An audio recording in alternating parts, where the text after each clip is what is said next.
Is the chef. She's the culinary expert. She hates talking to people in front of large groups. She just wants to be in the kitchen. And so she brings me as the buffer because, as you can see, I can talk to anybody and I can talk all day.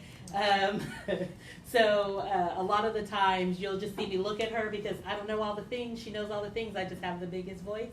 But I'm fortunate to get to work with my sister, and so my job is to show up. I do have a title, but my job is to show up. And so this afternoon is when I found out I was showing up to support her. And I had no idea what I was going to or what we were talking about, but on the way I'm on the phone, I was like, what is this? And then I found out it was North Tulsa, and it is so near and dear to my heart. Like, the only reason I don't live here is because I got a divorce, and it was like in the middle of the COVID, and there was nowhere to move, and now I live in Broken Arrow, but for 2 decades, I lived within a 5-mile radius of here somewhere.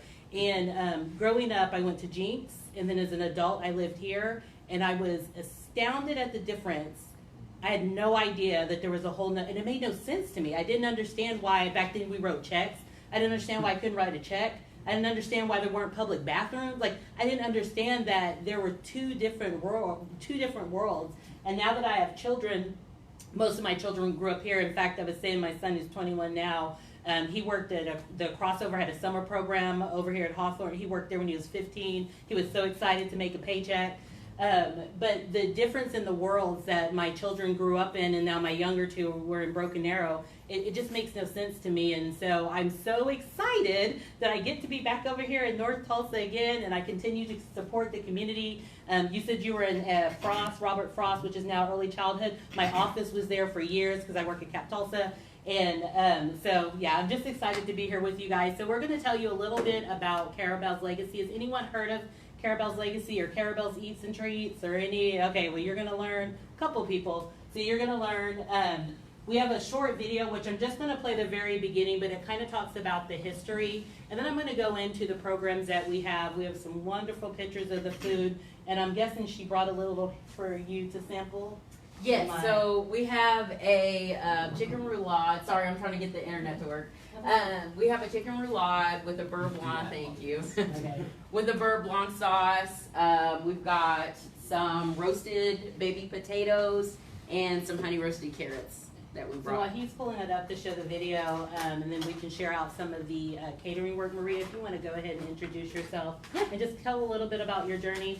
She doesn't call it out, but she suffered a major injury to her hand. So if you see her struggling over here, I like to call it the elephant in the room. That's what's going on, and sometimes I forget she doesn't have full use of her hand yet. So if she's doing something and then she's looking at me crazy, it's because I forgot that she doesn't have use of her hand back yet. Yeah, it's my dominant hand, so yeah, it's really thrown a little bit of a wrench into things. But hi everybody, my name is Maria Morris. I'm the executive director and chef at Carabelle's Legacy. So we advocate for equitable outcomes for women who have been injustice, yes, but impacted by the justice system.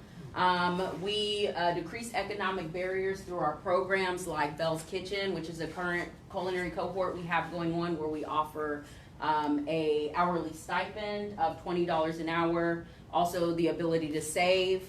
They are in the program for 6 months. While in the program, they receive knives, shoes, chef jackets, anything that they may need to enter the culinary field. We also link them with employment. Actually, one of our graduates works here at Crossover, so it has been wonderful as a chef here. So it has been a really wonderful partnership with Crossover as well. This is also my home church. Hey, just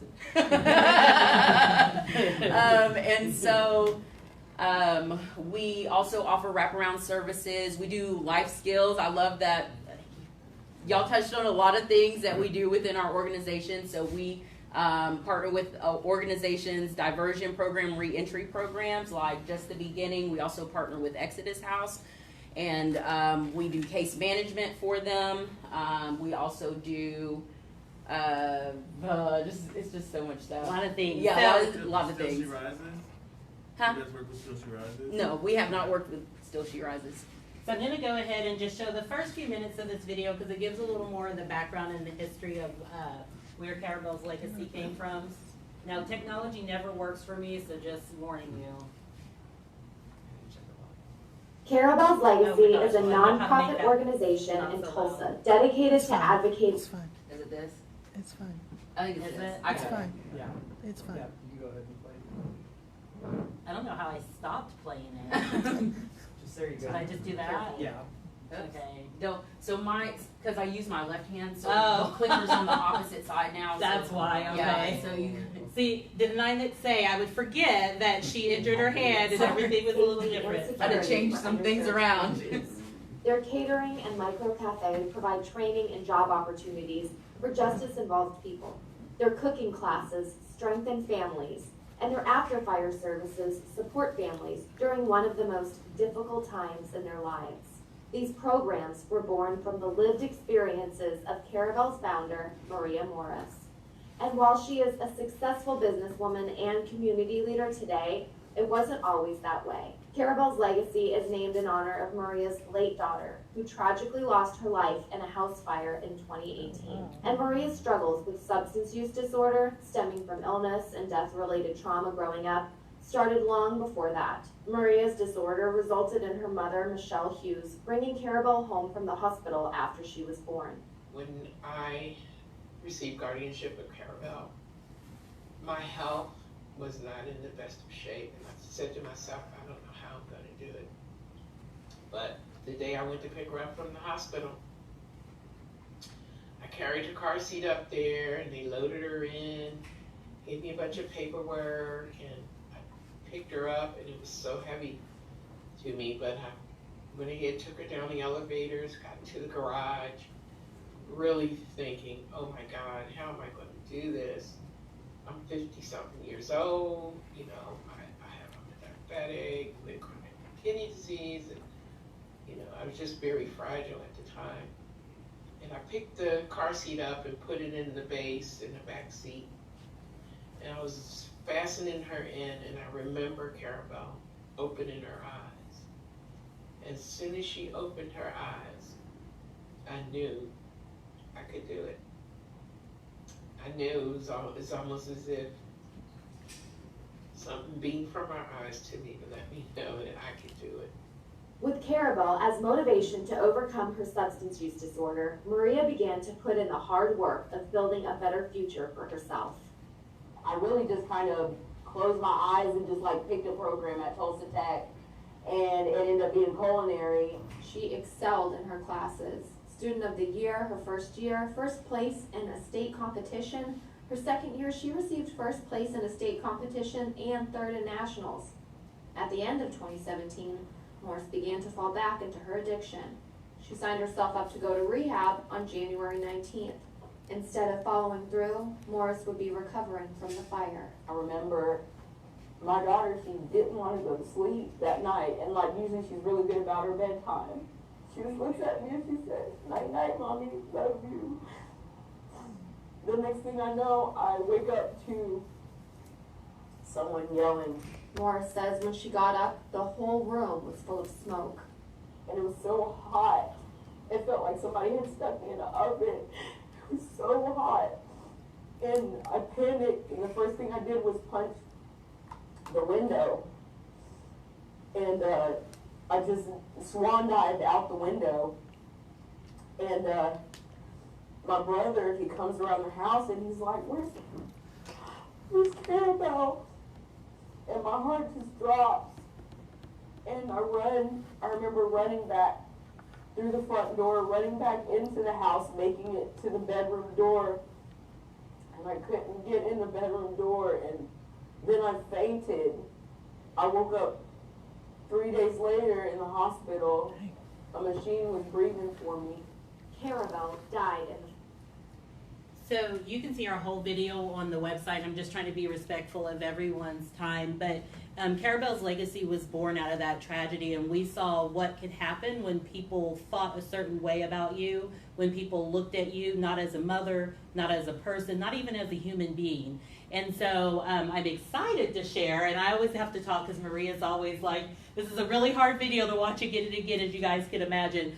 But I'm excited to share that from that tragedy, Maria started not one, but multiple businesses, and now, fast forward to where we are in 2025, she employs justice-impacted women, and so for us, justice-impacted most of our employees have been involved in the justice system in some way, but justice impacted could also mean someone in my life is missing because of prison, because they were in and out of jail. So justice impacted can look like a lot of ways. Some people call it second chance employment. I hate the term second chance employment. If you only got 2 chances to learn to ride a bike, most of you would never even be in here riding bikes. We are employment for people who need care. So what makes us different is we operate with care. We are creating a community. Our goal is to be what Maria needed to be successful. So we have a Carabelle's Eats and Treats. If you want to click that thing to the pretty pictures, because I'm scared to touch the keyboard now. What are you talking about? That is a pretty picture. She does not normally look like that. Not ever.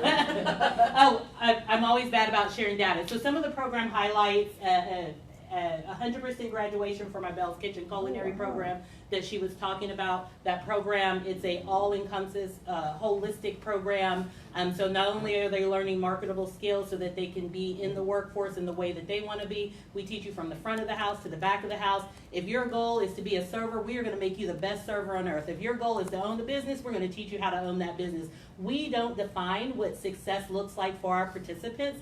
They define what success looks like, and we support and provide that community. We have, Oops, sorry. oh, that's okay, 80% job placement. So if you've ever worked with people who maybe have a history, job placement can be difficult, and we make sure that we are partnering with viable employment options. So we don't train and say, oh, so sorry you didn't qualify because the state requires this. We make sure that where we're connecting you, we do internships, intern to hire, so that our participants are getting those opportunities that are going to make sense for them. 40% of our graduates started their own food business, 90% success rate in securing housing for fire-affected families. So we do fire aftercare services. Red Cross is amazing. If you've ever experienced a fire, they are wonderful. They come in, they give you a hygiene bag and a week allowance of somewhere to live, but then after that, you got to figure it out, and that's what we do. So we come in, we've helped rebuild houses. One guy, all he wanted was a coffee maker. I just want to be able to have coffee in the morning, and so whatever that looks like, that's what we do. And then 84% catering client retention. So she's going to click through some pictures while I continue to talk about our programs, but again, catering business. We have the after fire services. Excuse me. We have the Bell's Kitchen program, and then we have our micro cafe that we just opened last year in January of 2024. It's housed at the Legacy Plaza building on 31st. We were really excited about that. If you want to learn how to open a micro cafe and be a barista in 2 weeks, I can tell you, because that's what we did over winter break. Don't have me make your coffee. It's not a good thing unless you just want plain black coffee. That's my specialty. But you can see up here, and it's kind of hard to read. I'm so sorry about that. But really, our alignment with the goals. If you want to click through, I'd love to show some pictures. I know we're at time, and I know I breezed through a lot of things, but I would love if there's any questions or information I can share before she gives up the wrap-up little piece. Do you have cards? Yeah. We do. So when are you just gonna have them come, or we're gonna pass it out? We got pretty brochures with all the contact information. Our website has all the things. This has all our different programs on here, as well as her lovely card, which you don't see my picture on any cards, but her picture on the card here. The other thing I like to tell is we love support, and we always want money. Who doesn't want money? But we love people who just want to be involved. Sometimes people are like, I just want to come, I just want to have coffee. Where do I come and get coffee at? Sometimes people are like, well, I want to volunteer. I want to donate. My garage is our donation center where we store household items and clothing so that we can be that immediate response. Because if you don't know this, if you have a house fire, everything smells like smoke. It's very expensive to treat. So you have to replace your furniture, treat your furniture, replace your clothing, treat your clothing. And so we try to help with that piece there. As well. So she is going to prepare that to spread around. But what we are looking for is a home. We currently operate, our commissary kitchen is in Mother Rose Market. It's a wonderful venture, but we have outgrown that opportunity. We have doubled our cohort, our students. So we're at 6 now, right? Mm-hmm. So we're funded for 6. We just started a new partnership with DOC. Department of Corrections, where we are taking They're women, community level women at Yes. Eddie Warrior. yeah, who are getting ready to transition back to the community, and so they're able to enroll our program. They drive them over, bring them. They go there. We are going in June to view their garden. They do grow microgreens and Edible flowers. edible flowers, and so We're we're excited looking. about that Oh yeah! partnership. If you've ever tried to order edible flowers, it's impossible, and so we're looking to direct source from that right there, and give them that opportunity to be able to bring in that revenue to support their gardening program and that type of thing. So again, I know we didn't have a lot of time to talk, and I could talk about Carabels again and again. But are there any other questions? Things I could share? Yeah. Oh, you guys cater events as well? We cater all kinds of events, everything from weddings. We do any kind of corporate events as small as like 10 people. We cater. Yeah. We've catered up to 450 clients at one time. So we do multiple events on the same day, sometimes on accident, because If you book a catering event, you get to see me walk around and serve, and that is hilarious because one of the wedding venues here only has stairs, and I have 44-year-old knees who do not like stairs. But yeah, we cater all events, big and small. Our pricing is very, very competitive. Other questions?